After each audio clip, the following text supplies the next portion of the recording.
Thank you for being here. And I say thank you for being here because after 17 years of not speaking, those were the first words that I said.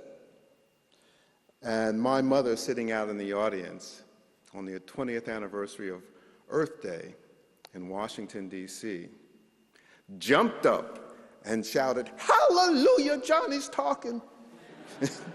And you have to imagine if you didn't speak 17 years to your mother and you started speaking again.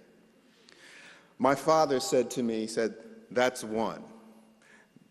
He was a different kind of a bird. He wanted me not only to speak, but to ride in cars.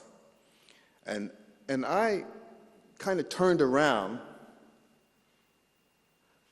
because I didn't recognize my voice, and I was wondering who was saying what I was thinking. And then I realized that it was me. And I started to chuckle. And my father said, "Yeah, he really is crazy." I could see him looking at me. Well, I ended up walking across the United States and the length of South America. The reason I started speaking again was because as I studied environment at an informal level of walking and listening to people, and then at the formal level of university and getting my PhD, I began to understand that people were part of the environment. And if people were part of the environment, our first opportunity to treat the environment in a sustainable way, or even to understand what sustainability was in our relationship with ourselves and each other, as well as the physical environment around us.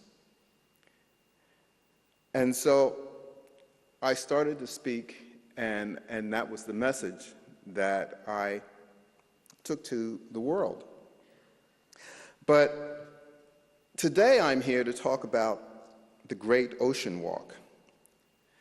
And it's actually a backstage pass to the Great Ocean Road. Since its launch in 2006, the walk has seen visitors across Australia and the world come to Victoria to enjoy its unique and special beauty. Last December, I was lucky enough to be among them. And as you can see, my journey, along with figure skater Katharina Witt and Paralympian Michael Milton, has been made into a documentary, The Art of Walking, which will be seen around the world. Now that I have experienced the magical peace and tranquility of this Victorian experience, I can understand why that over 40,000 people every year come and take in the Great Ocean Walk. There are so many positives to the Great Ocean Walk, from the walk itself and how the walk connects a physical movement and natural environment. The 104-kilometer Great Ocean Walk hugs the coastline from Apollo Bay to the 12 Apostles, and it's truly magnificent. The walkers experience spectacular coast and forest scenery, includes rocky platforms, sheltered beaches, rivers, forests, and coastal heathlands. And as the footage we just seen attests, the walk is spectacular.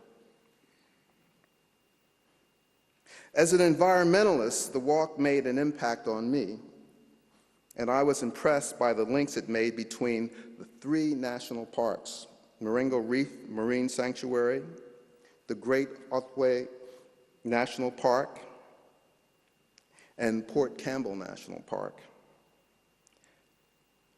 No wonder the Great Ocean Walk is considered Victoria's 5-star based adventure. In fact, the Great Ocean Walk is a fantastic case study in nature-based tourism at its finest. The walk highlights a connection between health and nature. As I can attest from my own walk across North America and South America, being able to be in nature is healing. John Muir, one of the alums of the university I attended, University of Wisconsin, and who is often considered the father of national parks in the United States. He once said, "In every walk with nature, one receives far more than he seeks." This is true in my own experience, and this is true in my experience walking the Great Ocean Walk. As the world gets busier and life becomes more frantic with the buzz of emails, mobile phones, and 24-hour newscasts, the internet, video games, and television, it is increasingly important for people to be able to switch off. We live in a fast-paced society, and walking slows us down. It's more than exercise. It's a chance to think, to reflect, to be among some of the most truly amazing scenery. Simply slowing down the pace of life and spending more time walking helps reduce stress, improve your overall health and well-being. On the Great Ocean Walk, the noise of traffic and work is replaced with the sound of the ocean and the bush. It is a rewarding experience for each of your senses, and you can choose to walk the entire 104 kilometers, or you can walk sections. You can do day walks. I did 3 days. But I encourage each of you to find your own walk, to make your own Great Ocean Walk experience. And that's the message I'm going to be taking with me as I travel and continue to travel around the world about the Great Ocean Walk. This is truly a unique park and a unique walk. Finally, I just want to thank all the organizers of this Congress, and I want to thank the elders and the tribal members who traveled so far to be here. And I want to give a special thanks to all the staff at Parks Victoria and Tourism Victoria for the work that they have done and for working with me while I was here. And a very, very special thanks to Ranger Will. We call him Hollywood Will now. And I want to end by just saying thank you for being here.